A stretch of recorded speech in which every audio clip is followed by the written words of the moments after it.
I am 28 years old, which means that I don't know jack shit about Five Nights at Freddy's. By the time that game was really popping off, I was just hitting college. 10 years ago, think about that. And in my college era, I decided to call myself Anders, not Ludwig, because I thought it'd be cooler, and I thought I should spend more time doing things in a real life and not video games. I've since gone full circle in the past 10 years, and I've been doing a bit of catch-up.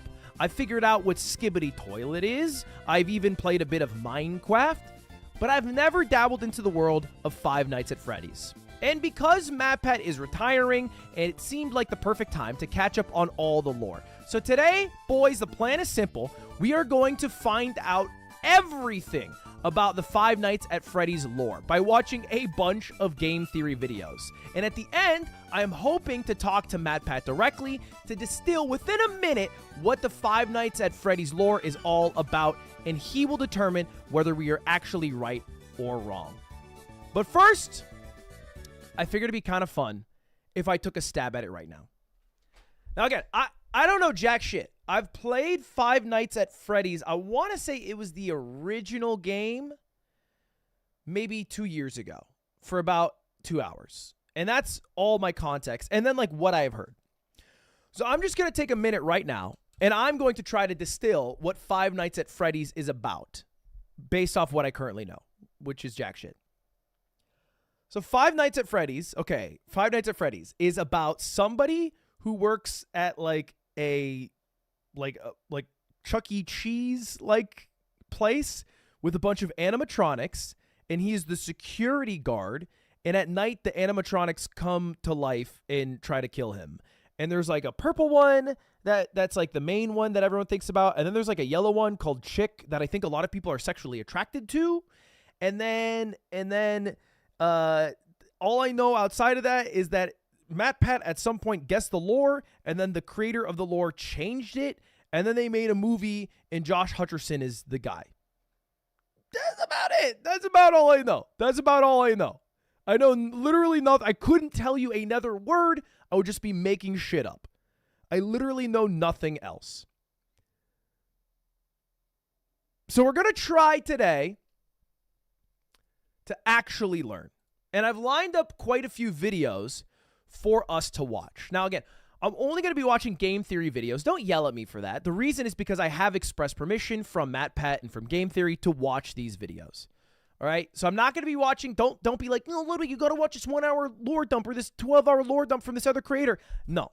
I'm only watching game theory videos, so those are the ones I have permission to watch. Okay? I have permission to watch. It is important to me that I have the permission to watch them. Okay? Now, we have these ultimate, we have 6 videos in total that I want to start with, and maybe we'll expand off after that. But I want to start with these 6. The first video I have is MatPat's first ever Five Nights at Freddy lore video. I thought it'd be kind of interesting to watch them. Then we have MatPat's ultimate timeline, which is a series of 4 different videos that we're going to watch. And then we have the most recent FNAF lore video about why you hate my theories. And that's going to be the mains one we watch. And I also have the one that talks about how the creator changed the lore. I don't know. I got a few. And I know this one is probably mostly not valuable, but I think it'll be interesting to watch the first theory, because I'm pretty sure this video that is damn near 10 years old kind of kicked off the idea of like really dissecting FNAF lore.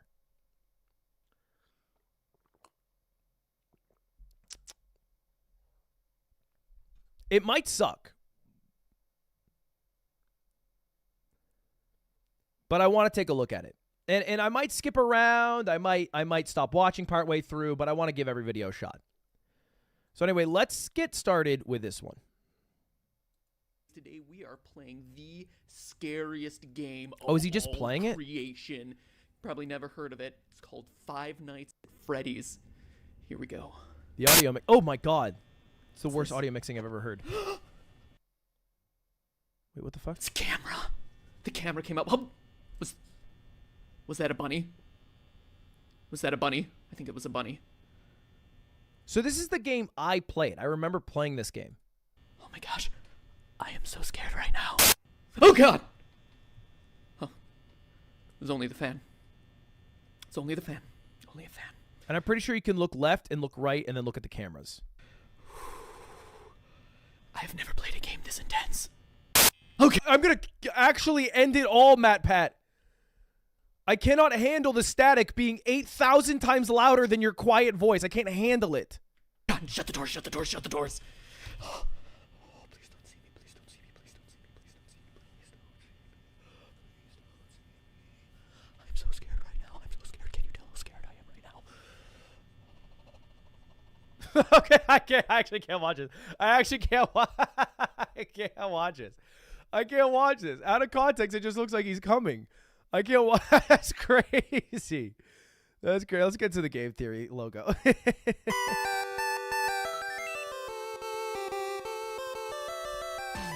I can't.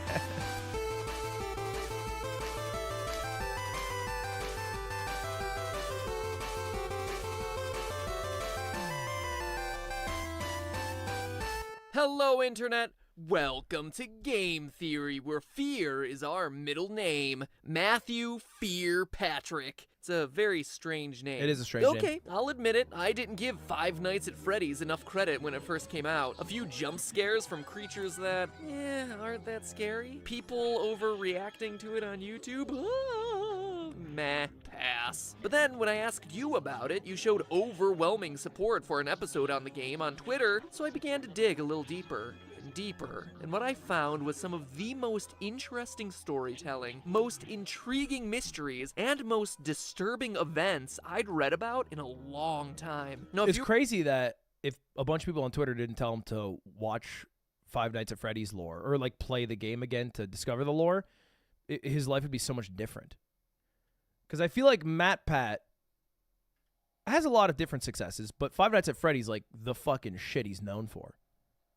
If you were just to play the game straight through 5 days, the story would actually come across as pretty superficial. You're the new night guard watching the security cameras at a Chuck E. Cheese-style restaurant called That's what Freddy Fazbear's Pizza. Yes. 4 animatronics roam the halls at night because the owners don't want their servos to lock up. Purple Bad one and the news yellow is, one. You can't let them near you or else they'll kill you on the spot Yes. because you look like a naked endoskeleton. Ow, ow! Show them those circuits! Apparently, one of them bit someone back in 87, presumably 1987. And the past guard leaves you recorded phone messages to act as your tutorial. That is, as much as he could record before he got himself killed. And that's it. Stay 5 nights, collect your paycheck, done. Game over, play something new. But playing it that way is doing the game a huge disservice. Wait, that's what I did. Okay, see that?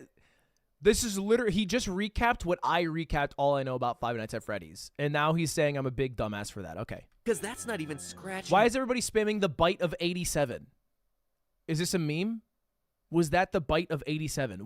Is it? The surface. If you're really observant, you start to unravel the layers of unsolved mysteries around this place. You find that there's a 5th animatronic, that posters on the wall will change randomly, that news clippings appear and disappear, telling the dark secrets of this twisted place. Putting it all together, here's the rest of the story. Freddy Fazbear's Pizza, once a popular restaurant, fell into hard times when 5 children went missing there after being lured to a back room by a man dressed in a character costume. Though a suspect was caught and convicted, the bodies of the children were never recovered. The pizzeria was also threatened with shutdown due to sanitation complaints. I'm sorry. An employee dressed as a character lured 5 kids and murdered them, and they almost got shut down due to sanitation complaints? Our priorities are backwards. Who gives a fuck about the sanitation, buddy? Those are very... One is much bigger deal here. It almost got shut. That's crazy. Foul odors started to come from the animatronics, blood and mucus oozing from their eyes and mouths. The last article, written years after the incident, states that the pizzeria would finally be closed by year end. In addition to the core 4 robots, Chica, Bonnie, Freddy, and Foxy, there's also a Chica, Bonnie, Freddy, and Foxy. fifth, unofficially referred to as Golden Freddy. Ignoring the rules of physics, Golden Freddy appears and disappears at will, can inexplicably travel through doors, wherever, causing strange hallucinations. And when he attacks you, you're not taken to the typical game over screen, your game crashes. So that's unsettling. And there's also strange messages appearing on the walls, repeating the words, "It's me." According to the game's creator, the place is Scott Cawthon. There's an explanation for why the characters are haunted, but it's hidden within the game. Is indeed haunted by what we can only assume to be the spirits of the 5 lost children. So the children who were murdered are the 5 animatronics. So one of the kids had to be like really special or something, or murdered in a unique way. Is that why he's a special golden bear? Okay. That's the gist of it. Murder, missing children, foul odors, killer robots, and pizza. But that story leaves a lot of lingering questions. Who is your character? How's he fit in? Why does he stay for 5 nights when he's very clearly confronting the possibility of death? What more can we know about this We're trying to go terrifying band for Golden band. Freddy? Stack And it most up. importantly, what is the complete story behind Five Nights at Freddy's? They're all good questions about a delightfully incomplete and mysterious story with just enough threads to keep you theorizing. So now, if you'll indulge me, let me reciprocate that story with one of my own. I indulge think you. you'll find it interesting. December 1993, Aurora, Colorado. 10 p.m. Tuesday night at a local Chuck E. Cheese. After a family birthday party runs long, manager Margaret Kohlberg and teenage employees Sylvia Crowell, Ben Grant, Colleen O'Connor, and Bobby Stevens are forced to stay late to close up shop. But as Margaret tallies receipts in the back, Bobby scrubs down the kitchen, and the other 3 work outside in the main arcade. Unknown to any of the 5, there's actually a 6th person locked in the building with them, waiting silently in the darkened restrooms. A 19-year-old named Nathan Dunlap. Is this real? Is this real? That year, Nathan had begun working there as a cook, dough master, before getting fired in July after a disagreement over his hours. Now, 5 months later, he was back. Dude, is he just... He's talking about a murder case like it's a game lore dump. This is an actual... Fuck, dude. I didn't know about this. Why does Aurora, Colorado get boomed so much? That's where the Batman murders were too, right? Fuck. 10:05, he left the bathroom, pulled out a small caliber handgun, and proceeded to execute everyone in the building. First Sylvia, then Ben, then Colleen. Dunlap then moved to the kitchen, where he surprised Bobby Stevens. The bullet entered Bobby's jaw, sending him sprawling onto the ground. Then finally, Nathan moved to the back, the office, where Margaret opened the safe before Nathan shot her twice, proceeded to grab her bag, filling it with $1,600 in cash, arcade tokens, and keychains. Spurred on by the building security footage, police were at his home a few hours later, where he was promptly arrested. Eventually, he was tried and sentenced to death, but his story re-entered the news just recently as his punishment has been postponed, leading people to debate whether he's able to sleep soundly, knowing that his execution has been delayed.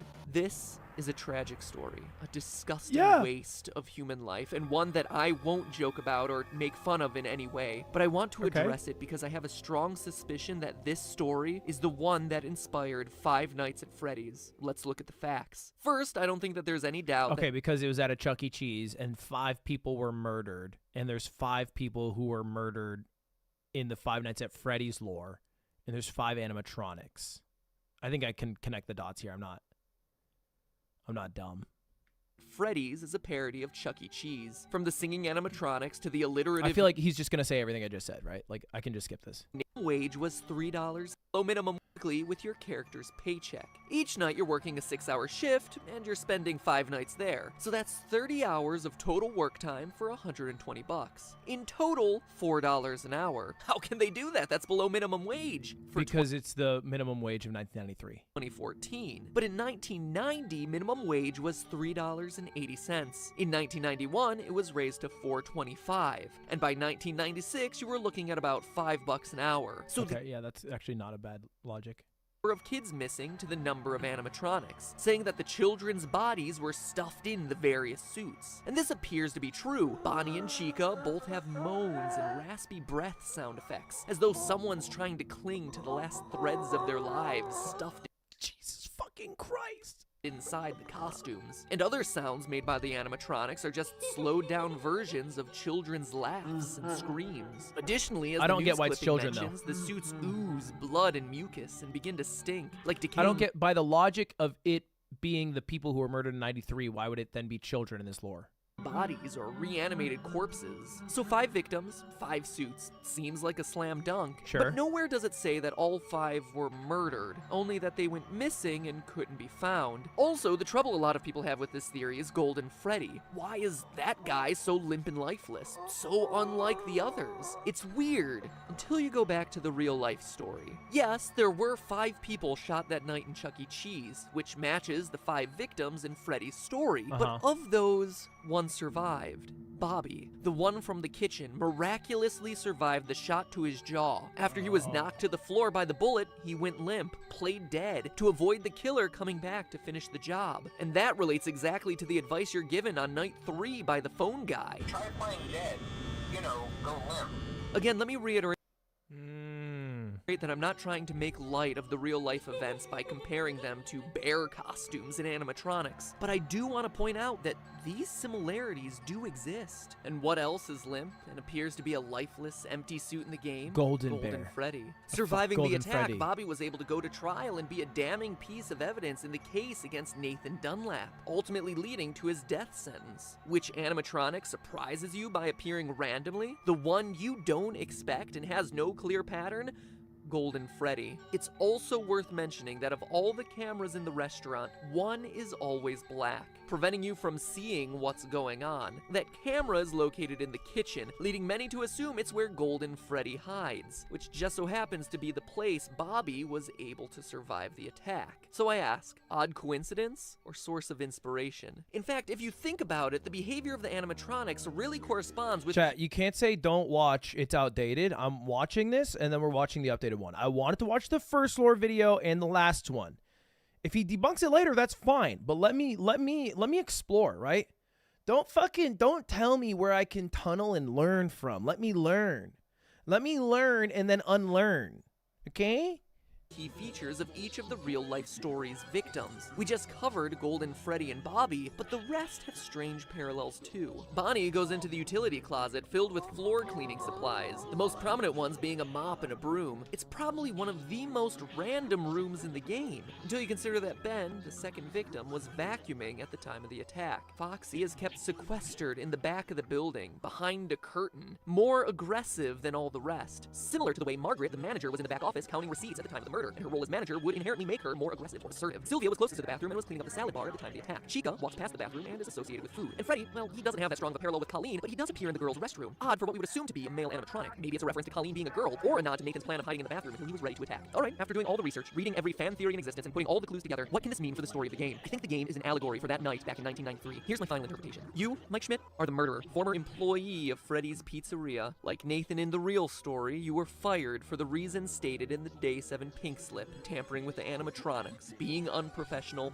odor. Maybe it was your tampering with the robots that caused the infamous bite of 87. Regardless, like Nathan, you were mad and wanted to get even. So you lured children to the back using a costume, killed them, stuffed their bodies into the animatronic suits, hoping to get the place shut down, then left. Notice that the newspaper clippings never say it's an employee of the company luring the children away, but we know it must have been someone with access and knowledge of the employees only section of the building. And as the newspaper clippings clearly show, just like Nathan, you were caught almost immediately, captured on the security footage. You were arrested, tried, and convicted, forced now to live on death row. The Freddy's Pizzeria you work in now are just the nightmares that haunt you, taunting you every night with the phrase, "It's me, it's me." It is you. You are the killer. The nightmare is also why everything is so surreal. Posters switching at random, heads on the animatronics glitching, Golden Freddy appearing and disappearing at will, taunting you as the Okay, one— there's a lot of repetition here. It feels like we're extending our essay to get to 15 minutes, because 15 minutes was the amount of time I think a video had to get to back in the day.